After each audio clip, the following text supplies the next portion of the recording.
Now we will look into the factors which cause individual personality disorders. First of all, antisocial personality disorder. Again, genetics have a role to play. And then brain chemistry or neurochemical changes within the brain also have been indicated to be associated with antisocial personality disorder. इसमें particularly serotogenic dysregulation. आपका जो hormone है serotonin, जिसमें हमने earlier देखा, serotonin has been implicated in personality disorder. Serotogenic dysregulation in the septohippocampal system. जो आपका जो हिपोकैम्पस है ब्रेन का एक एरिया है, उसके अंदर अगर सेरोटोनिन की डिसरेगुलेशन है, that can cause antisocial personality और that is related to associated with it. Then there may also be developmental or acquired abnormalities in the prefrontal brain. Brain का फ्रंटल एरिया जो है उसके अंदर भी प्रॉब्लम हो सकती है. And reduced autonomic nervous system activity, जो ऑटोनॉमिक नर्वस सिस्टम की एक्टिविटी के भी has been also implicated in antisocial personality disorder. And also आपका प्रीफ्रंटल एरिया जो है ब्रेन का, वो भी उसके अंदर भी जो acquired abnormalities हैं उनकी वजह से antisocial features can be developed in an individual. Then ये जो आपका autonomic nervous system का प्रॉब्लम और आपके फ्रंटल ब्रेन के जो डिसफंक्शनिंग है उसकी वजह से the person may show low arousal. जैसे हमने कहा कि they don't show empathy to others and they are very instant sensitive to others. They violate other people's rights. They don't have any remorse. कोई उनको antisocial personality में उनको कोई किसी किस्म का ये बाद में पछतावा नहीं होता कि हमने क्या कर दिया, किसी को मार दिया. Even they have poor fear conditioning.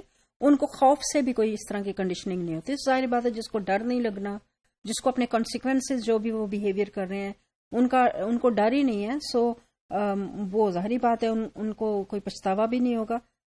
And decision making deficits described in an antisocial personality disorder.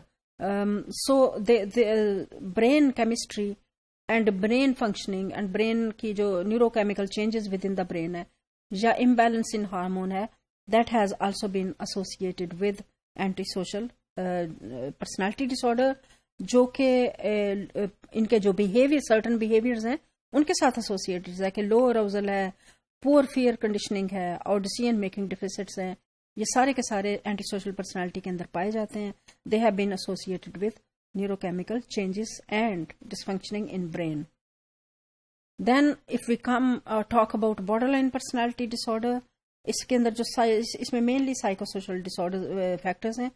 Early abuse इसमें बहुत इंपॉर्टेंट रोल प्ले करता है. चाइल्डहुड के अंदर अगर कोई सेक्सुअल, फिजिकल और इमोशनल अब्यूज हुआ है तो उसमें देखा गया है कि later on in their personality they develop these borderline personality features and they may become full blown borderline personality disorder patients. Borderline syndrome is often formulated as a variant of post-traumatic stress disorder.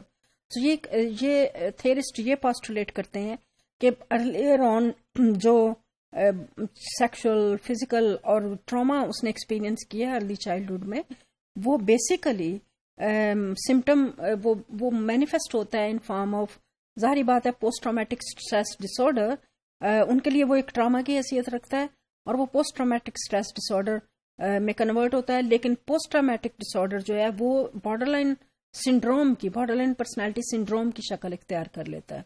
So this is basically manifestation of PTSD as a result of experiencing early sexual, physical or emotional abuse. Mood disorders in first degree relatives are strongly linked. इसका मतलब है कि there is a genetic composition, again genetic may have a role to play, कि अगर आपके first degree relatives के अंदर mood disorder है तो उनको borderline personality के अंदर उनकी likelihood जो है वो बढ़ जाती है. And there has been strong link found in mood disorder in first degree relatives and borderline personality disorder in the patient.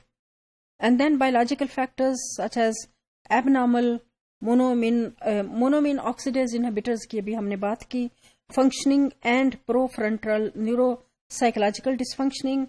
Prefrontal area is very very important, have been implicated but have not been well established by research.